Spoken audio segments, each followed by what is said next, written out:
friends. In this particular video we are going to learn about the bandwidth of resonance circuit.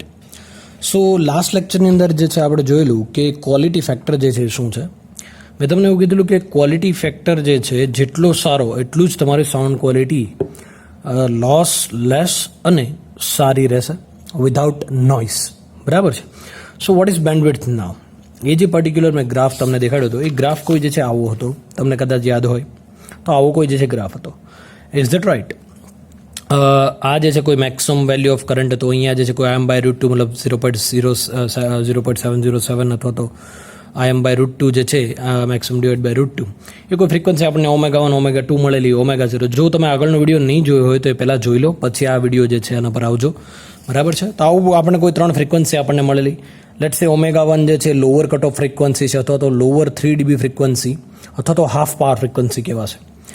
ω2 is equal to upper cut off frequency અથવા તો એને કહેવાશે upper 3 dB frequency. અને જે આ ω0 છે એ ω0 તમારી એક્ઝેક્ટ જે છે એ ફ્રીક્વન્સી કહેવાશે કે જે પોઈન્ટ પર તમને કોઈ મેક્સિમમ કરંટ મળે છે. Okay, now what is bandwidth?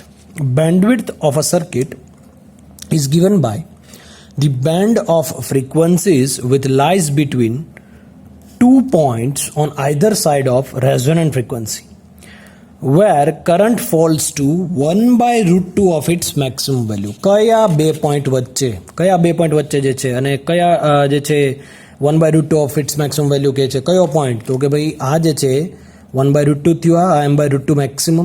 સો આ બંને પોઈન્ટની વચ્ચે જે બી તમને કોઈ ફ્રીક્વન્સીની બેન્ડ મળે છે, કોઈ ફ્રીક્વન્સીની વિડ્થ મળે છે, તો આ બંને ફ્રીક્વન્સી જે છે આ જે અહીંયા, સો આ જે એટલો પોર્શન જે છે એને કહેવાશે bandwidth.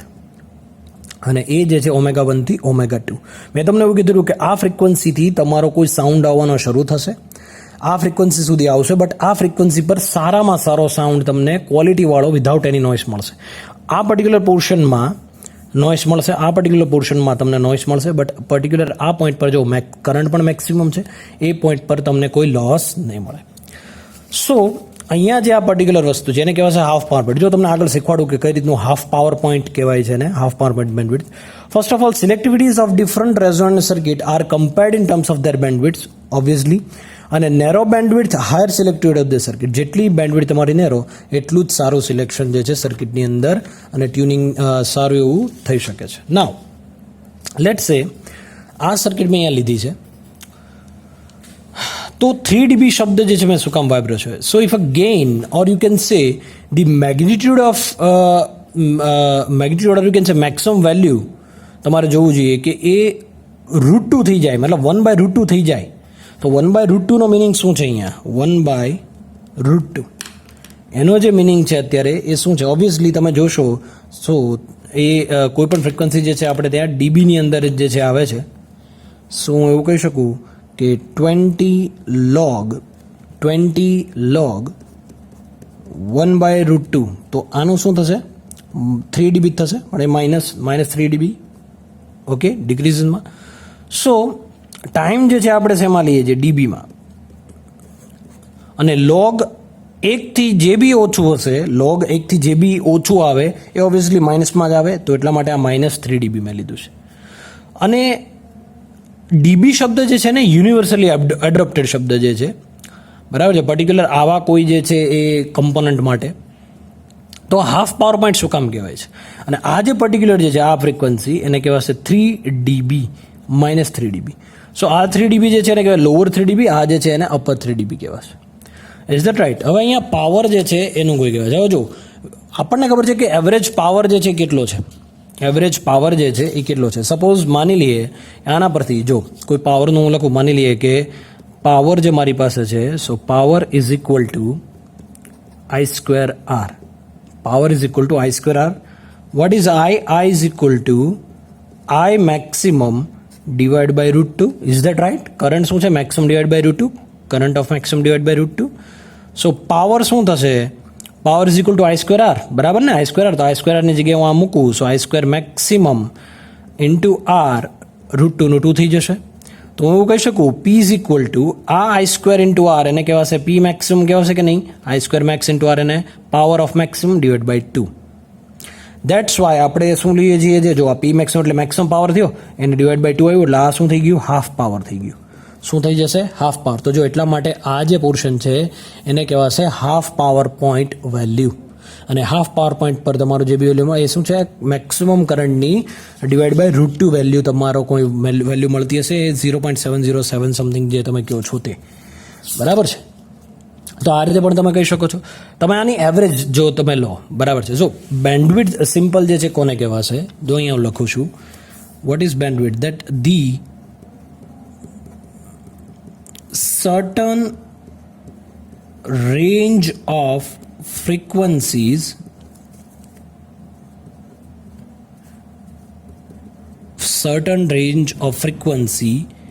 at which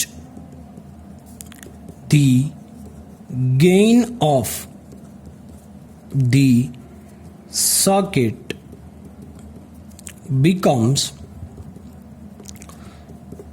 1/√2 times, or you can say 70.7% of the maximum value. એક એવો પોઈન્ટ કે એક એવી રેન્જની ફ્રીક્વન્સી જો આ રેન્જ જ છે આખી ફ્રીક્વન્સીની આ રેન્જ જ થઈ બરાબર છે ω1 થી ω2 તો એવી કોઈ રેન્જની frequency at which gain of the circuit becomes જે પર્ટિક્યુલર સર્કિટ છે એનો ગેઇન કેટલો થઈ જશે 70.7% મેક્સિમમ વેલ્યુ ઓફ કરંટના 70.7% જેટલો થઈ જશે એને કહેવાશે bandwidth. Is that right? Now એક બીજી રીતે જે છે હું તમને અલગ રીતે જે છે સમજાવું તો સૌથી પહેલાં જે છે આનો કોઈ આપણને એક ઇક્વેશન મળશે. ના એ જ ઇક્વેશન જે છે આપણે મેળવવાનું છે કોઈ પણ એક જે છે ફ્રીક્વન્સી માટે બરાબર છે. સો એટ રેઝોનન્સ કન્ડિશન જો સૌથી પહેલાં આપણને ખબર છે વી know that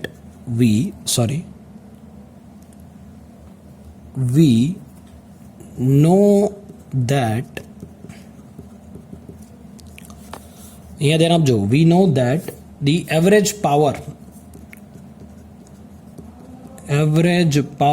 is equal to V0 I0 divided by 2 into cos phi. જો આ ફર્સ્ટ મેથડ છે જે ઇક્વેશન આપણે મેળવીએ છીએ આ ફર્સ્ટ મેથડ છે. હું બીજી મેથડ પર તમને કહીશ. Average power is equal to what V0 I0 by 2 into cos phi આપણને ખબર જ છે બરાબર છે. નાઉ what is I0 is nothing but V0 by Z આપણને ખબર છે બરાબર છે V0 by Z આ તમને ખબર હોવી જોઈએ. એવરેજ પાવર આપણે મેળવીએ તો આવું કોઈ ઇક્વેશન બને VM IM by 2 cos phi અથવા તો V0 I0 મેક્સિમમ વેલ્યુ છે બરાબર છે maximum value of voltage maximum value of current VM IM પણ લઈ શકો છો.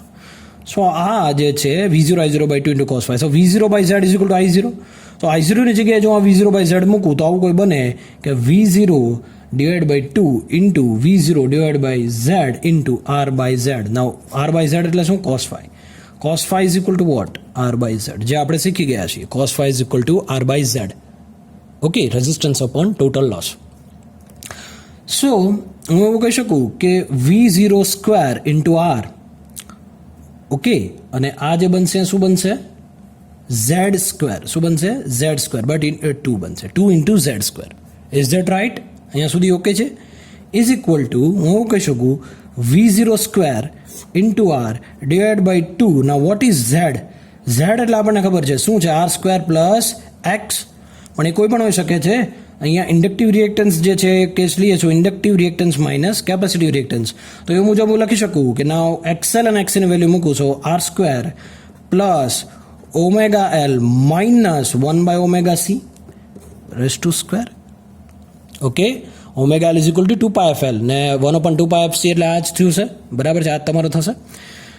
સો જે એવરેજ પાવર તમને મળશે એ મળશે V0 square into R divide by 2 into R square plus what is ωL 2πfL અને 1/2πfc whole raise to square.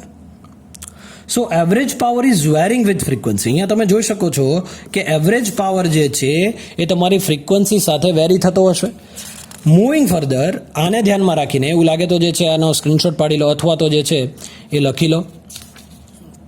Okay ચાલો નેક્સ્ટ જે છે જઈએ. સો એવરેજ પાવર મેં તમને કીધું કે ઇઝ વેરિંગ વિથ ફ્રીક્વન્સી. તો હું એવું કહી શકું કે if frequency is 0 so omega is equal to 0 તો ટર્મ જે આખું જે છે, જો ફ્રીક્વન્સીને હું 0 મૂકું તો ઓમેગા ઇક્વલ ટુ 0. તમે જોઈ શકો અહીંયા કે ફ્રીક્વન્સી જો 0 છે તો ઓમેગા ટર્મ આખું 0 થઈ જશે. ઓમેગા જો 0 તો આખું ટર્મ તમારું ઇન્ફાઇનાઇટ થઈ જશે. તો જેવું ઇન્ફાઇનાઇટ થઈ જશે તો હું એવું કહી શકું કે something upon infinite is equal to 0. કંઈ પણ વસ્તુ હોય એના નીચે ઇન્ફાઇનાઇટ હોય તો એ શું થઈ જશે? 0. તો એ ફ્રીક્વન્સી 0 તો એ પણ 0 થઈ જશે. સો ફ્રીક્વન્સી, હવે જો બીજી વસ્તુ, એકવાર ફ્રીક્વન્સી 0 કરી, હવે જો ઇન્ફાઇનાઇટ કરો. સો ફ્રીક્વન્સીને જો ઇન્ફાઇનાઇટ કરશો, આ ફ્રીક્વન્સીને જો તમે ઇન્ફાઇનાઇટ કરશો, સો ફ્રીક્વન્સી ઇન્ફાઇનાઇટ થશે તો અગેન જે છે આપણને કેવું થઈ જશે ટર્મ? ફરી પાછું 0 થઈ જશે કે નહીં થઈ જાય? બરાબર છે. સો હું એવું કહી શકું કે તો ટર્મ તમારું 0, ફ્રીક્વન્સી જે છે ઇન્ફાઇનાઇટ કરશો, જો omega is equal to infinite, તો પણ ટર્મ તમારું 0 થઈ જશે. So the average power will be maximum when omega L is equal to 1 by omega C. એનો મતલબ એવો કે એવરેજ પાવર તમારો ક્યારે સૌથી સારો થશે? એવરેજ પાવર તમારો જે છે રેઝોનન્સ કન્ડિશન પર તમારો મેક્સિમમ થશે. કેમ કે રેઝોનન્સ કન્ડિશન પર લોસ ઓછો હશે, કરંટ સારો એવો હશે. સો હું કહી શકું omega L is equal to omega C or 1 by omega C, or you can say XL is equal to XC. Is that right? બરાબર છે. તો આપણને ખબર છે કે resonant frequency at this frequency, at this particular frequency average power is maximum. Okay, so omega is equal to 1 upon under root LC is equal to omega 0, જે આપણને ખબર છે. Okay, now maximum value of average power P0 અથવા તો P, okay, P maximum is equal to શું થશે? V0 square into R upon 2R square. So you can say V0 square upon 2R. Is that right? Okay, V0 square into R divided by 2R square. So V0 square upon 2R. Because એવું તમે કહી શકો omega C is equal to 0, so it will cancel out each other. Okay, so V0 square divided by 2R. Now એક બીજી રીતે મતલબ આ જે છે આને થોડુંક આગળ વધારીએ. સો હું કહી શકું કે P મેક્સિમમ જે છે શું છે? V0 square upon 2R.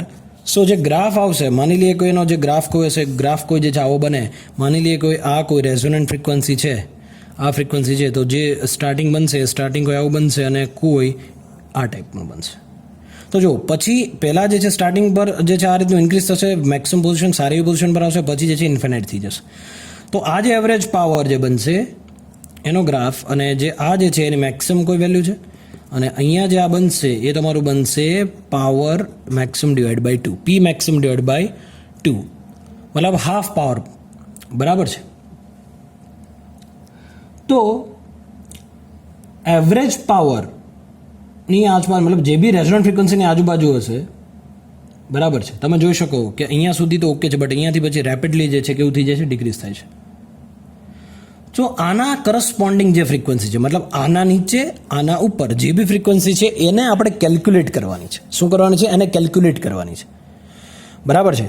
આ જે વેલ્યુ મળી છે એ મેં તમને આની પહેલાં પણ જે છે દર્શાવ્યું, એ શું છે? ઇઝ નથિંગ બટ એ આ જ છે, power is equal to I square R I maximum divide by √2, અને આ જે વેલ્યુ મળી છે ને એ જ આ છે, ઇઝ નથિંગ એલ્સ. બરાબર છે, બીજું કંઈ નથી, પાવરની જ વેલ્યુ છે. નાવ હવે જે છે આપણે આગળ શું કરવાનું છે? તો કે ભાઈ જે એવરેજ પાવર મારી પાસે મળ્યો છે, જે એવરેજ પાવર મારી પાસે મળ્યો છે, લુક આ પેજની અંદર જે છે આપણે જોઈ લઈએ. અહીંયા ધ્યાન આપજો કે average power P is equal two આપણને જે મળ્યું શું મળ્યું? V0 square upon, okay, 2R. R આપણને ખબર છે શું છે? R square plus omega L minus 1 by omega C square. Okay, V0 square into R, 2 into R, આરની જગ્યાએ મેં આખું રિપ્લેસ કરી નાખ્યું છે. ઓકે, એન્ડ આપણને જે ખબર છે P maximum is equal to V0 square by 2R. Okay, so this is the maximum power formula. અને આ જે છે એવરેજ પાવર માટે હું લખી શકું P maximum into R square. આના પરથી જે છે હું લખી શકું P maximum into R square divide by R square plus omega L minus you can see omega C raise to square. Okay, આ વેલ્યુને મેં ખાલી આના પુટ કરી છે. પી મેક્સિમમ જે છે અહીંયા લીધું છે. Now P maximum divide by 2 is equal to હું આ રીતે લખી શકું P maximum into R square divide by R square plus omega L minus 1 by omega સીનો સ્ક્વેર. ઓકે, કેમ કે એવરેજ પાવર લેવો છે તો એવરેજ પાવર એટલે મેક્સિમમ પાવર ડિવાઈડ બાય 2, તો મેક્સિમમ પાવર ડિવાઈડ બાય 2 મેં કરી નાખ્યું છે અહીંયા. હવે R square plus omega L minus 1 by omega C simplification આપણે આપી દઈએ ઇઝ ઇક્વલ ટુ આ બંનેને હું લખી શકું 2r સ્ક્વેર. બંનેને આ સાઈડ લઈ જાઓ તો 2r સ્ક્વેર બની જશે. Okay, now omega L minus 1 by omega C all raise to square is equal to R square. R got cancel is equal to R square. Now આના પરથી હું લખી શકું omega L minus 1 by omega C is equal to R square. That means plus or minus કંઈ પણ હોઈ શકે છે, પ્લસ ઓર માઇનસ કંઈ પણ આર હોઈ શકે છે, મતલબ રેઝિસ્ટન્સની વેલ્યુ કોઈ પણ હોઈ શકે plus or minus.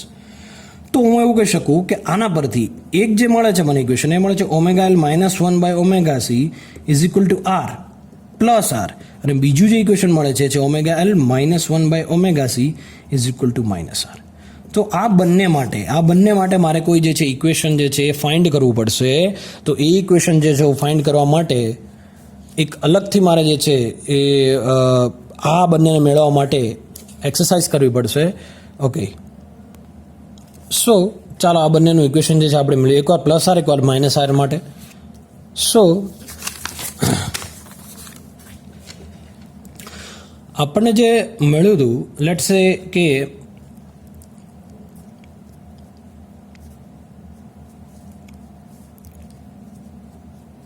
I is equal to I maximum is equal to V by R. Is that right? આપણને આ ખબર છે. સો XL minus XC is equal to 0. So power factor જે છે એ યુનિટી થઈ જશે. કયા પોઈન્ટ પર? XL is equal to XC પર. મતલબ રેઝોનન્સ કન્ડિશન પર આ વસ્તુ ઓકે છે.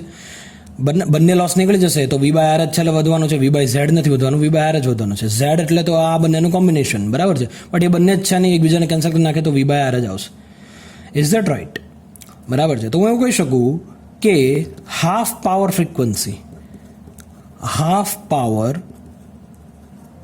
ફ્રીક્વન્સી હવે તમે જોઈ શકો કે I is equal to I maximum. તો જેટલું મેક્સિમમ છે ડિવાઈડ બાય 2 એટલે હાફ પાવર થઈ જશે. તો મેં અહીંયા ડિવાઈડ બાય 2 કરી નાખ્યું છે, બરાબર છે. તો આ √2 divide by √2. So V by Z, I is equal to V by Z, I maximum is equal to V by R અને √2 નું √2. So Z is equal to શું બની જશે? √2 ઇન્ટુ R. તો જ્યારે મેક્સિમમ કરંટ તમને મળે છે એ પોઈન્ટ પર ઇમ્પિડન્સ તમારું ઓલમોસ્ટ 0 હોય છે, પણ જ્યારે હાફ કરંટ અથવા તો હાફ પાવર જે તમને મળે છે એ પોઈન્ટ પર ઇમ્પિડન્સ કેટલું હશે? એ ઇમ્પિડન્સ હશે √2 ટાઈમ્સ R. આટલું ઇમ્પિડન્સ હશે. ઘણીવાર એક્ઝામમાં સવાલ પૂછાય છે કે ભાઈ હાફ પાવર પોઈન્ટ પર જે છે તમને ઇમ્પિડન્સ કેટલું મળે? તો એ મળે છે √2 ટાઈમ્સ R. તો આપણે જે કન્ડિશન હતી એકવાર પ્લસ એકવાર માઇનસ R, તો એના પરથી હું જોઉં તો આ જે ગ્રાફ છે તો એકવાર પ્લસ એકવાર માઇનસ, તો એકવાર ઓમેગાની 0ની નીચે એકવાર ઓમેગા 0ની ઉપર. તો હું એવું કહી શકું કે બિલો ઓમેગા 0ની બિલો મતલબ બિલો રેઝોનન્ટ ફ્રીક્વન્સી, આ રેઝોનન્ટ ફ્રીક્વન્સી છે તો એનો બિલો રેઝોનન્ટ ફ્રીક્વન્સી હું કહું તો કંઈ આવું બને કે બિલો લેટ્સ સે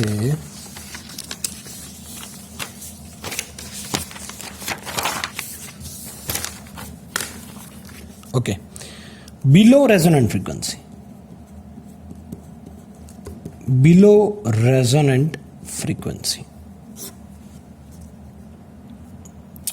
So below resonant frequency or you can say omega 0, below resonant frequency આપણને ખબર છે ડોમિનન્સ સૌથી વધારે કોનું હોય છે કે તમારી સર્કિટ જે છે એ કેપેસિટિવ સર્કિટ તરીકે કામ કરતી હોય અને એના અંદર પાવર ફેક્ટર હશે કેવો હશે leading power factor.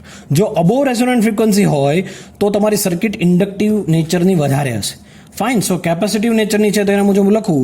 So cos phi is equal to એનો પાવર ફેક્ટર આપણને ખબર છે R by Z. So R by Z એટલે આપણને હમણાં શું મળ્યું √2 ઇન્ટુ R. √2 ઇન્ટુ R મળ્યું તો હું કહું કે આ બંને કેન્સલ થઈ જાય R તો 1/√2 એટલે 0.707 મળે કે ના મળે ભાઈઓ? મળે છે. તો એ જ જે આપણા ગ્રાફની અંદર દર્શાવેલું હતું એ જ જે છે શું છે આ હાફ પાવર. ઓકે. નાવ આપણને ખબર છે કે below resonant frequency capacitive reactance વધારે છે. So capacitive reactance minus inductive reactance થશે ઇઝ ઇક્વલ ટુ શું મૂકીશ R. So XC minus XL minus R is equal to 0. Is that right? બરાબર છે. સો XL minus XC plus R is equal to 0. I can write omega L, XL is equal to omega L minus XC એટલે 1 by omega C. ચાલો first માટે છે એટલે 1 કહી દઈએ છે 1 omega C plus R is equal to 0 કેમ કે અબોવ છે ને હા એટલા માટે. ચાલો હવે omega 1 તો omega 1 square into L into C minus 1 plus ફરી પાછું જે છે ઓમેગા 1 ઇન્ટુ R અને આ C is equal to 0. Okay. Simplification આપ્યું છે અહીંયા simple. So omega 1 square plus omega 1 R divide by L minus 1 by LC is equal to 0. Is that right? Okay. અહીંયા સુધી જે છે તમને ખબર પડી છે. આઈ હોપ કે અહીંયા સુધી જે છે તમને ખબર પડી હશે. સો ઓમેગા 1 સ્ક્વેર. હવે આ જ ઇક્વેશન છે એ જ ઇક્વેશનનો આપણે સહારો લઈએ અને આગળ વધીએ. ચાલો અહીંયા જ કરી નાખીએ, આપણી પાસે જે છે જગ્યા છે જ. ઓકે. નાવ આ ઇક્વેશન જે છે એના પરથી ચાલો આ જ ઇક્વેશન ફરી પાછું અહીંયા લખું તો ઇક્વેશન જે છે કોઈ આવું છે મારી પાસે કે omega 1 square plus omega 1 R divide by L minus 1 by LC is equal to 0. આવું કોઈ ઇક્વેશન મારી પાસે છે. ના આને હું લખી શકું omega 1 is equal to R by L minus R by L plus or minus under root of R square upon L square plus 4 divide by LC. So omega 1 is equal to minus R by 2L plus or minus શું બનશે અહીંયા R square divide by 4L square plus 1 by LC. Okay. So omega 2 is equal to R by 2L plus or minus R square divide by 4L square plus 1 by LC. So આ equation અને આ equation આપણને મળી ગયું છે. તમે જોઈ શકો છો કે આના પરથી જે આ ઇક્વેશન મને મળ્યું છે એ ઇક્વેશન જે છે કેપેસિટિવ માટે છે અને ઇન્ડક્ટિવ માટે જો મારે કરવા જવું છે તો અહીંયા સિમ્પલ ખાલી મારે સાઇનની અંદર જ ચેન્જ કરવો પડે. તો એ બધી સાઇનની અંદર ચેન્જ કરવો તો અહીંયા જે છે છેલ્લે પ્લસ આવશે તો જે આ પ્લસ મેં લખી નાખ્યું છે. તો omega is equal to omega 1 is equal to minus R by 2L plus or minus under root of R square 4L square plus 1 by LC. તો આ જે છે કેપેસિટિવ નેચરની સર્કિટ છે, આ છે ઇન્ડક્ટિવ નેચરની સર્કિટ છે એના માટેનું છે. સો અહીંયા જે મને બેન્ડવિડ્થ મળશે એ બેન્ડવિડ્થ જે મને મળશે એ કંઈ આવી મળે કે ઓમેગા 2 માઇનસ ઓમેગા 1. સો ઓમેગા 2 માઇનસ ઓમેગા 1. તો જ્યારે ઓમેગા 2 માઇનસ ઓમેગા 1 કરશો તો તમને આવું કોઈ મળશે R by 2L plus or minus under root of R square 4L square plus 1 by LC. Okay. અને માઇનસ ઓમેગા 1. સો બેન્ડવિડ્થ જે તમને છેલ્લે મળશે એ મળશે R બાય L. કેવું મળશે? Plus R by L. So આપણને ખબર છે bandwidth is proportional to 1 by tau. Tau is the time constant. Fine. So tau is equal to L by R છે કે નહીં આપણને ખબર જ છે. ટાઉ ઇઝ ઇક્વલ ટુ શું છે? L by R. તો બેન્ડવિડ્થ મને શું મળી? R by L. તો જો બેન્ડવિડ્થ જે મળી છે એ મળી છે R બાય L. અને બેન્ડવિડ્થ જે છે પ્રોપોર્શનલમાં છે 1 by tau. Tau constant L by R. So I can write bandwidth is equal to R by L is equal to R into omega 0 XL. So the bandwidth is equal to omega 0 divide by Q. Okay, so આના પરથી જે છે તમે જોઈ શકો છો કે જેટલો ક્યુ ફેક્ટર વધશે એટલું જ બેન્ડવિડ્થ નીચે આવશે. તો ક્યુ ફેક્ટર એટલે ક્વોલિટી ફેક્ટર જેટલો તમે વધારશો એટલો બેન્ડવિડ્થ તમારી કેવી થઈ જશે? નેરો થઈ જશે. ઓકે, સો આઈ હોપ કે તમને જે છે એ આ લેક્ચરની અંદર બેન્ડવિડ્થનું જે બી ઇક્વેશન જે છે ડિરાઈવ કરતા આવડી ગયું હશે. સ્ટેપ બાય સ્ટેપ જે છે તમે આ વિડીયોમાંથી લખી લેજો તો તમને વધારે આઈડિયા આવશે. ઓકે, તમારી બુકની અંદર પોસિબિલિટી ખરા કે અલગ રીતે આપેલું હોય તો એમાં પણ તમે જોઈ શકો છો. બરાબર છે.